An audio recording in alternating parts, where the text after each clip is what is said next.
Formal nang inilunsad kahapon ang pinakabagong iconic Wish Bus sa Busan Eurasia Platform Outdoor Plaza, Busan, South Korea.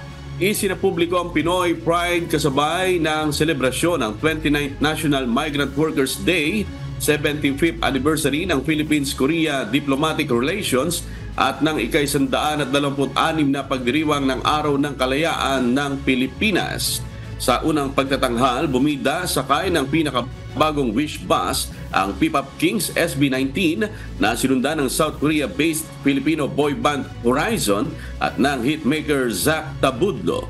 Hindi rin nagpahuli ang tinaguriang This Generation's Pop Princess na si Zephanie Patina, ang 8th P-Pop awardee at pinakabagong artist ng KDR Music House na si Esay Belanyo.